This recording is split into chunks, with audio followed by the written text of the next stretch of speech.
Hello, friends, and welcome back to our homestead. Today, the whole family was involved. We needed to bring down our white pine tree down. It was 90 feet tall. It was gigantic. It was a beautiful old tree. Unfortunately, we had to bring it down, and not because it was diseased and not because it was damaged in any way. Well, it was sort of damaged, but because potentially it would go down and damage our dwelling, whether it would destroy a house or destroy my greenhouse, never mind the garden. So we had to make a difficult decision. We had to call an expert to actually help us out to bring down this tree.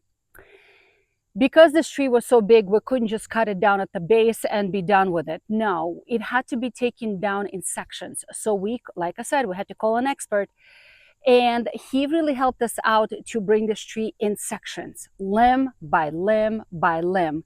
And then he kept climbing up higher and then started bringing down in big sections. And we wanted to bring down in sections of 12 to 13 feet long sections so we can take it to the mill and actually get lumber out of it, because why not? It's a beautiful straight pine that can be utilized as wood as construction on a homestead. We try to use up everything we have on a homestead because that's what homesteading is all about.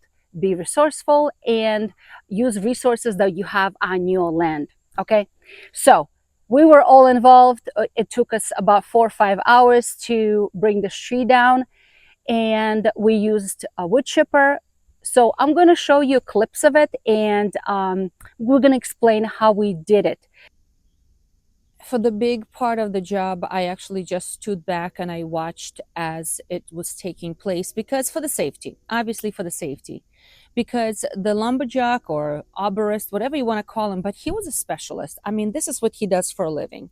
He has a special equipment with special clips and ropes and special boots with big gigantic hooks on them, that he was able to climb up the tree safely. And he was working very carefully but very confidently at the same time. Obviously, he has the experience, and he's done this before a time or two. So we felt very confident that he could get this job done. And the reason why we decided to call him is because when we estimated the length of the tree, the height of the tree, we knew that it could not go down safely in one piece. So let me explain.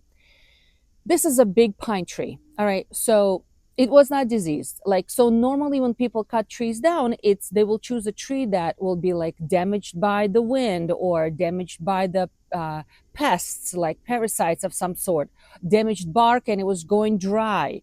But ours was losing limbs. It was losing major limbs. I'm not talking about little branches that fall here and there. I'm talking about gigantic limbs. And in the beginning, it was losing limbs during every storm, which is not abnormal. You know, a big storm comes through New England, we get those hurricane type of winds, and we would lose big limbs, and then we would just clear up after that. But then it started losing limbs during regular kind of wind, nothing significant. A big limb would come down. But most recently, we started losing limbs for absolutely no reason. You would be walking down through the backyard to go feed the animals, or walking to my garden, or walking to the greenhouse, and all of a sudden you hear a major crack, and a gigantic limb comes down. Now that became a safety issue, a major safety issue, because we could be having kids playing, we could be us walking by or working by and not hear it and get really, really injured, if not killed by the limb. So what was happening is that this tree was losing a lot of limbs, and mainly on one side, which made it kind of uneven. And with the next storm, it potentially would go down on its own, because that's what pine trees do. They either break or they uproot very easily.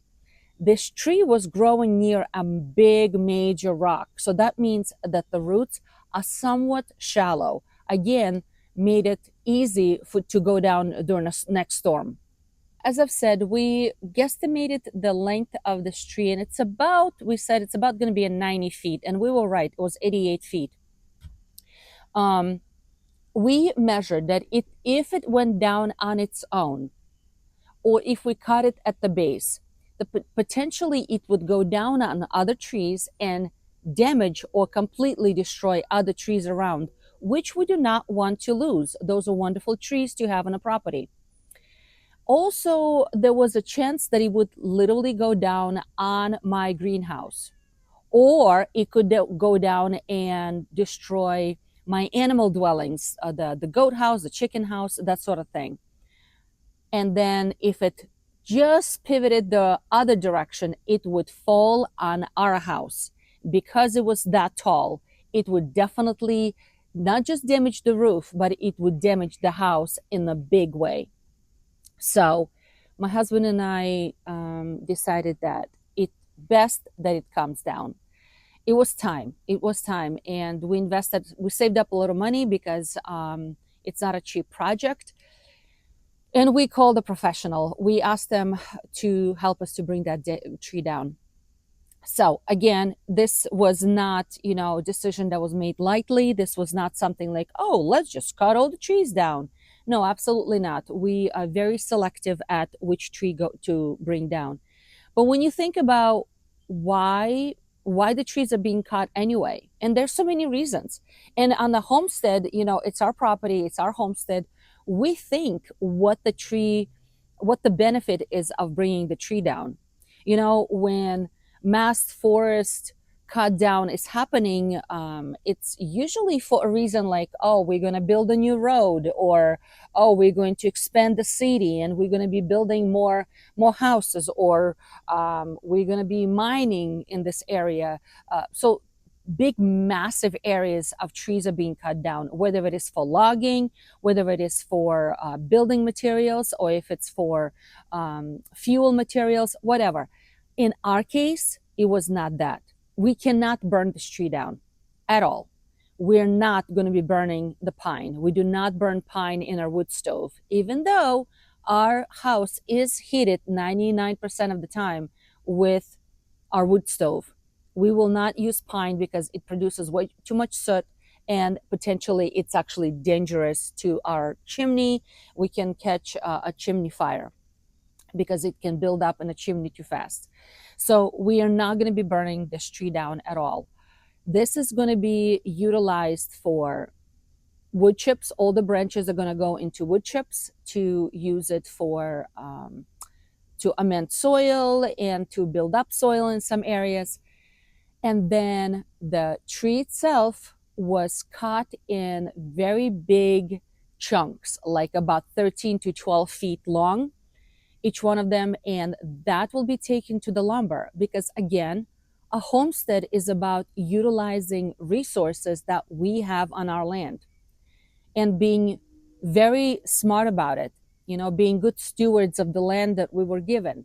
And we've decided that that tree will be turned into lumber for future building because we're constantly building something, a new shed, a new chicken house, new things being built all the time. So that's what we wanted to do. And again, this is a project that even though we do cut trees when we have to ourselves, but this tree, we could not get it done ourselves. We did have to call a professional, and I'm glad we did. It was a local gentleman who was very skillful at his job, and he did exactly as what we requested, and everyone was safe. He made sure that when each limb fell down, there was no one at the base of the tree.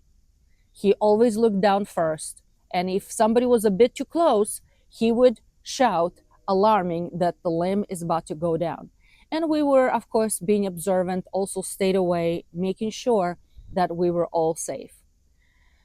So yes, that's how we brought the tree down because, cutting trees is one of those topics that people often argue about, and we all have an opinion about it, but we had to think about safety, our safety, safety of our animals, safety of people on our property, safety of ourselves. And that is why this tree had to come down. And again, anytime when the tree is coming down, we want to make sure that it's going to be used wisely. So it's not just going to be a waste. Every inch of the tree is being utilized for something. So we have this new, well, relatively new, I should say, wood chipper that we use to make wood chips. And it's very, very efficient. It took massive limbs, absolutely massive limbs, and it shredded them into beautiful wood chips that we can use to control weeds in the garden, or I can put it around my flowers, around my blueberry bushes, because blueberries like acidity, and it's going to bring some acidity to the soil around the blueberries. As the limbs were falling down, my job was to pull them away from the tree and decide if it's a big limb that will go into the wood chipper, and if it was a small broken limb, we dragged it and we gave it to our goats. Yes, goats love pine tree. See, white pine is very high in vitamin C, and it's also a natural dewormer for the goats, and the goats enjoyed it. Let me tell you, I saved a few piles for them to feed for the next couple of weeks. Goats love pine. So that is also another way to utilize your pine needles, because they were kind of getting stuck in the wood chipper a little bit. So we try not to put too many pine needles in there, but some obviously got in. And yeah, so the goats really enjoyed the pine as well. Today, we had to all work together. We had to pull all of our skills and all of our strengths together as a family. Because for big projects like this, you can't handle this alone. You definitely need somebody to watch out for safety, someone to pull the heavy branches. It's a all hands on deck type of thing. And on a homestead, it's when we all work together, we all help each other out, and it is okay to call a professional when it's needed. But in this project, I love when we all work together. It unites us as a family. I just love it. Timber. Whoa. Okay, so this is our story. I hope you are encouraged and try something new.